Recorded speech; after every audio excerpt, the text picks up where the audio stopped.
Here's my books today. Architecture of the Last Colony, Georgia's Historic Places. Go by a lot of these houses. I don't know if you're familiar with this Foxfire series. It's a school teacher that inspired a bunch of kids. They've got quite a few. I just happened to catch this anniversary book. The book I bought the other day was on women in Appalachia. I think this is right up my alley, this kind of stuff. Really love it. I get these, you never know what you're going to learn. I didn't get this one today, actually. I got it 2 days ago. I get a lot of stuff out of these books like this, even though I read a lot of philosophy books dedicated to one particular author. But when I pick them up and they're cheap, and I get them anyway. This is the one I got the other day. Foxfire book, Appalachian one. I mean, just fantastic. Love this stuff. I've read biographies on Einstein before. Interesting guy. Huge skirt chaser. This is just a magazine I've got a few days ago. This is interesting too. There's a lot to this, to the design of books. I mean, it's not just a fancy cover and a slick name. It's the font where you insert drawings as opposed to photographs, color, black and white, blah, blah, blah, how many pages. And of course the preface and who recommends the book. If you ever if you don't have time to just read a lot on the internet, you're working a lot and you want to catch up on books that are out there and summaries of them, it's worth every dime. Bookmarks. It all is going through tons of books by professional readers that know how to summarize perfectly, and I highly recommend it. And what I think I'm going to do is, this is a portrait of historic Athens in Clark County, which is where I'm at right now. I think what I'm going to do on a channel, I just ordered a bunch of expensive equipment to up my game on audio.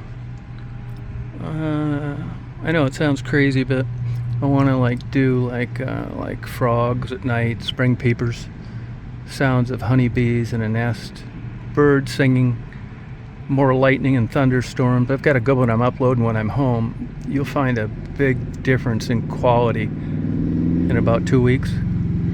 I want to do more stuff like that, and I want to go around and I want to do more photography documenting lower socioeconomic areas of Georgia. I mean, there are plenty of places down there that haven't changed at all. And another thing too, YouTube's a weird company. Now they're messing with me on songs that are not that I've paid for to be copyright free. Just different bullshit. I'm constantly getting things from them. So I was thinking about this. A big part of the reason why I quit doing interviews with prostitutes was because of, it was just interest at the beginning. And I was naive. And then once I got out and figured out what was what, nobody was getting better, and a lot of those girls died, I just, it's just, there are a lot of big manipulators. It comes along in the territory, and it was just, why am I doing this? I could care less about views, subscribers, recommends, share, all that crap. So I just quit doing them, and I moved. But I've had plenty of opportunities to do them again, and I just haven't. And it's not that I wouldn't like to, but another thing hovering the back is just like these copyrighted songs YouTube's always bothered me about. If you noticed, I put some cloud videos up with no music, and it's just to keep away from their BS. And what I think I'm going to do is, I think I'm going to go back to interviews of some sort. Probably not prostitutes, and I'm just going to, I'm not monetizing videos anyway. And that way, if I don't do that, the only people who are going to be able to know that I've uploaded a video are the people that have been around for a while, that like that kind of stuff. And I'm not going to have to change up my game to meet some kind of criteria on keeping everything Disney and Hallmark movie material. With the prostitutes, it finally got to the point where they didn't want to talk about drugs, legal or illegal. They didn't want to talk about sex. They didn't want dirty words. And when you look at what it is you have to do in the boxes you have to check off when you upload anything to YouTube, basically they can get rid of you, fine you, block you, strike you, do whatever they want, because you've basically checked off every single box that anything could aggravate anybody, anytime, anywhere. And I just don't want to make myself a sitting target like that. So this way, if I don't do any of that, the downside is my videos, and they haven't for a while, they're not going to get recommended.